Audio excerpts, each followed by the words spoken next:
Hello, everyone. Welcome to Development Palates. I'm Aaron Loomis coming to you from the Ventura Cigar Company studio. With me today is Jiunn Liu and John McTavish. How you guys doing? Pretty good. Pretty good, man. I think I'm ready for lunch, though. You know what I'm saying? Yeah. Yeah. So today we are talking about the HVC Serie A Perlas. It's a Corona 5 and 5/8 by 46. Comes out of the Tabsa factory in Nicaragua. Wrapper is Nicaraguan Corojo 99. Binder and filler both from Nicaragua. Blended by Rainier Lorenzo. Price point is $8.50, and the cigar was released in August of 2019. So all that out of the way, June, what was your overall experience like with this cigar? I thought it was winter. I, especially in that first beginning third, really nice. Like I say, like a complex, also very focused kind of a flavor profile. Um, similar to what I get out of a lot of Aganorsa Corojo 99 wrappers stuff. There's a lot of like good balance of sweetness, just like this doughy like bread aspect of it. Super creamy.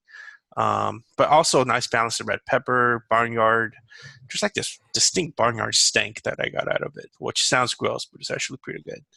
Um, cedar, really good, mouthful of tannins. But within that first third, which I rated very good, which is incredibly rare nowadays. And I felt like the last couple of thirds are good, but not as good. The flavor profile kind of got a little bit muddled, but still a very good, tasty formula. I thought it was a really good winner. I think that within HVC's offerings, it's tough to find a HVC that's not that's bad, honestly. And this is another example of like Rainier having another good offering that's new. How about you, John? I didn't have quite the experience that June did, but I agree. I think HVC has been very consistent in terms of the quality that they're releasing. I think we've reached a point with HVC where you can pick one up randomly, and you're pretty guaranteed to have at least a good experience, which is nice. So that's pretty good consistency for me. My first third was still it was, I think, a notch down below June's, but enjoyable. There's lots of nice flavors going on, and as June said, it's pretty rare when you have a cigar where it's got some tannins and it's done in such a way that it's balanced and nice and enjoyable. It doesn't coat the palate and take away from the other flavor profiles. Second, third remain pretty consistent for me with, again, a pretty good profile. The last third fell off a little bit for me. I think the cedar kind of became the primary flavor driver, and there just didn't have the same level of complexity as the first and last third. But it wasn't bad. It was just average compared to the first and second third.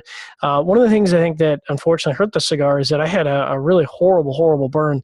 I'm not sure what was going on there, and I say that because my review samples, my cigars that for a review, are all kept in the same footlocker, and I haven't had any burn issues except for 1 out of 20 cigars.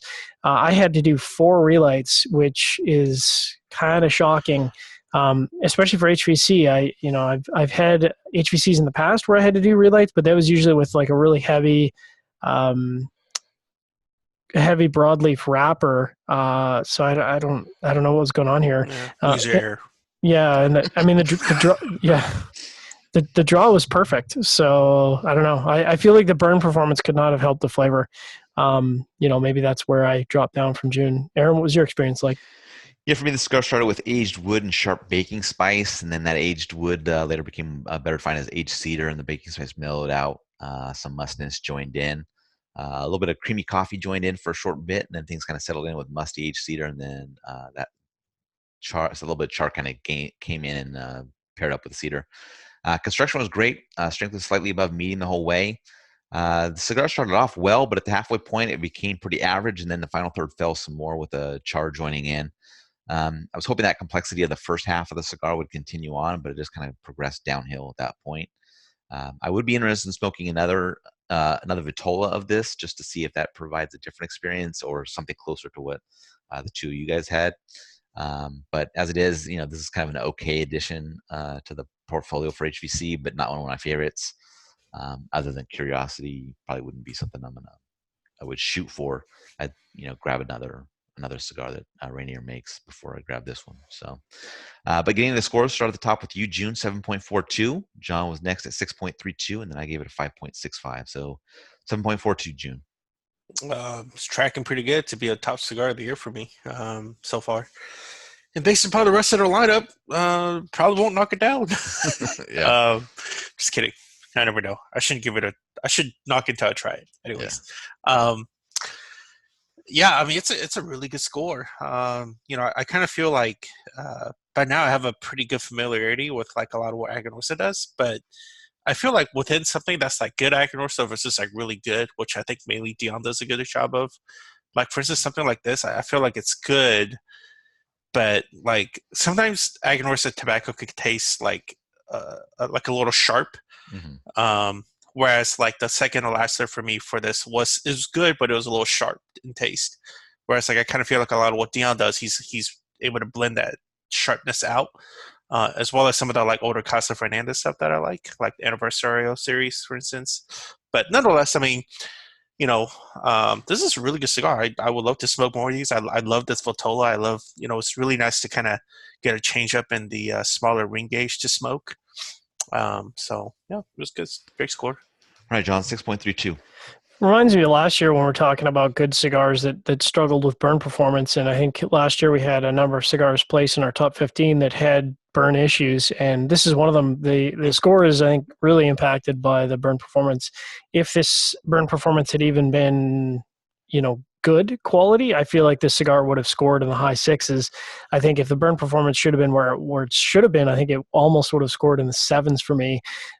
So, flavor-wise, I think this is definitely a 6.5 for me, and it's really that burn performance that's holding it back, which is unfortunate. I would definitely smoke this again, and I mean that's probably the case for all HVC. I'd be happy to pick up an HVC and smoke it at any time. What about you, Aaron? How's your score match up? Yeah, for me, it was an overall average experience. I had that good average subpar kind of flavor transition, but really good construction. That's what gets it into those mid fives. But that's why I like it about when we get to have many of us on a review. We get to see what the experience is across the board. And I just didn't have the same experience as you guys did, so it's possible that either I got the bum stick, or it didn't hit my palate that way. So now it makes me feel a little bit more interested in wanting to try another Vitola or this cigar again, just to see if I get a better experience than what I had with the initial offering. So I'm up for that, but as it is right now, it's not gonna land on my top 25 list or anything like that. But I'm still a fan of Rainier, what he does. So it's just, hey, they can't all be winners. So this would be lower on my list for an HVC portfolio pick. Any other final thoughts from you guys on this one? Going back to this whole like when we talk about especially when all four of us are in a review, rarely do we all feel the same about a cigar. Right. Like all four That's of us. true. It's very interesting, right? Like, yeah. And we've all been doing this for a while, which I don't know. I'm not gonna go deeper dive into that yet, but it's very interesting. I think that and then in our top list at the end of the year really shows that too, right? So yeah. That's the strength of a diverse panel. I think you really don't want unless the cigar is really good and universally accepted as really good. I think you really do want that diversity, because there's a lot of people out there that like certain things that maybe some of our panelists don't. So yep, exactly. All right, if you're just catching the video on YouTube, be sure to subscribe to us. But also check out the full written review on the website, developmentpalates.com.